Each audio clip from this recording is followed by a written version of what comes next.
While we see a gory scene of blood and dead animals when we think about sacrifices at the altar in the temple, it could be that Yah is seeing something quite a bit different. Hi, this is Barry Phillips with 10-Minute Torah, day 1 of Vayikra. Vayikra meaning and he called.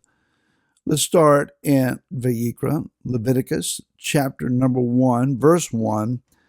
Yahweh called to Moshe and spoke to him from the tent of appointment, saying, Speak to the children of Israel and say to them, when any one of you brings an offering to Yahweh, you bring your offering of the livestock, or of the herd, or of the flock. If his offering is an ascending offering of the herd, let him bring a male, a perfect one. Let him bring it to the door of the tent of appointment for his acceptance before Yahweh. Again, we look at the Levitical scene of worship and we think, not real sure why we have to do all of that. Matter of fact, that's a common phrase when you share with someone that you are learning to follow after the commands of the Torah. Someone will probably respond, I just don't understand why we think we have to do all of that. When quizzed a little bit further, what is the basis of your question? Very often you will hear, well, all those sacrifices and things. Well, none of us are allowed to have a backyard altar. Neither are we to erect one anywhere outside the city of Jerusalem. And in Jerusalem, there is to be only one altar. So no one's offering animals at this point. But that does not delegitimize the Levitical style of worship where animals are indeed included as an offering. That's a long debate and almost a theological discourse that we'll save for a later time. Let's make application to us with what we read thus far. So Yah is calling from inside the tent of meeting, the tabernacle.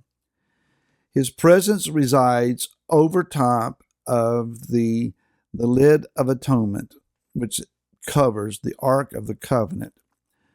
He is seated, in a manner of speaking. His presence dwells between the overspread wings of the cherubim on that lid.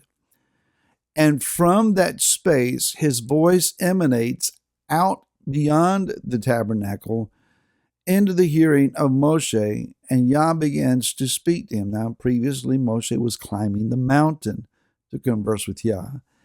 Now, Yah's mountaintop expression and presence is found inside the tent. That was the whole idea, for Yah to move into town, to move out from just the mountain down into the midst of the people. That is, Yah wants to be closer to his own. That is still the case. Yah is still yearning to be in the midst of his people. When we get to the book of Revelation, toward the end, we read that the city comes down out of heaven, renewed Yerushalayim, New Jerusalem. It settles on this planet. This planet. It's an enormous, huge city. And Yah's dwelling is now with men. And that's the ultimate state of affairs after a long period of time.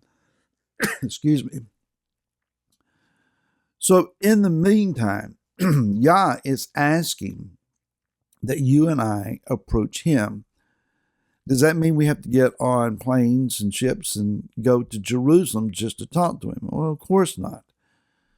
But the understanding is still the same. Yah says, I am to be approached, but approached the correct way. So throughout all of the details and blueprints of the tabernacle, what we should be hearing as we go through this book and we look at the details and the offerings and the protocols of the Levitical order of things, we should hear Yah's voice doing the same thing to us, calling to us. Normally when we read Leviticus, our eyes cross and we take a nap somewhere between the middle pages. But that's not necessary. There is still something about animal blood and burning flesh and sizzling fat on the altar that Yah says, now that's what I'm looking for. We don't understand. Number one reason for that is we're not Yahweh our Elohim. Yah sees this giving of animals in our behalf and a means of not slaying the animal, but releasing the life that is in the animal, for life is in the blood. There is a release of life here. And so there is this prospect for us to understand, I'm releasing life. How is it that you and I release life? It's not that Yah is asking us to be a martyr in order to worship Him, but rather the dedicating, consecrating, yielding, and submitting of our lives and our will and our way, our dreams and ambitions, submitting them all to Him. At first glance, we might think, well, wait a minute. If I submit all of that to Him, I have no dreams left. I get nothing out of life.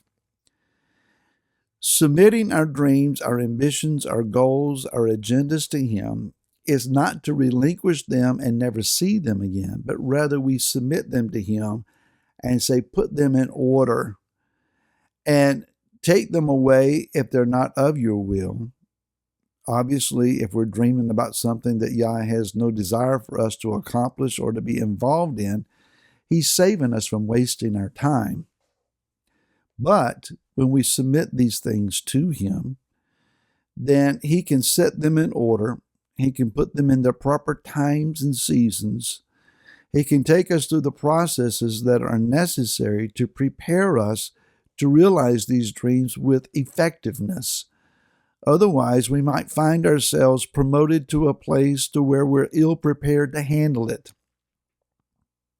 Think about that. Why is it that Yah hasn't answered my prayer yet? It could be that we're not prepared for that answer, and we wouldn't know what to do at that moment it's answered in that setting. We've just simply not grown into the answer that we're asking for. Yah does not abandon us to always praying and never hearing. He puts us through the processes, hallelujah, of being matured and refined and prepared to hear the answer, yes. Sometimes there's a lot of growing. And as a child, we might dream of one day I want to own a particular style of automobile. And in our mind, it's fast, it's sporty, it's colorful, it's aggressive. And we start out with a station wagon. Well, the station wagon is big and bulky enough to protect us in our learning to drive, so that when we knock down a stop sign or hit a curb or two, we're not overly damaged. There is a point in time, if we learn to drive well, if we practice, if we keep our driving record clean, maybe that sports car dream will come true one day. There's still one in the back of my mind, one of these days. Maybe I just need to learn to drive better so that Yah can say, all right, yeah, you're ready for that. Same thing in our goals, our ambitions. May Yah bring us to the place, to the things that have just always consumed us, always been, I want that to take place so bad, that He will bring us to the place that we can say, He has blessed me and prospered me and grown and matured me, and now I'm ready. Yah is not saying to us, to a people that have complained about food and water and panicked at the crossing of the sea and all of those misgivings, He's not saying, stay away from me, you bunch of failures. When you learn to behave, come on in. No, He's calling to us even now. Come to me. Listen to me.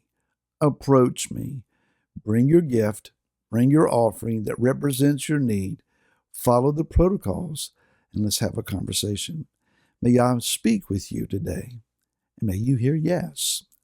And I hope to see you again tomorrow. To then, shalom.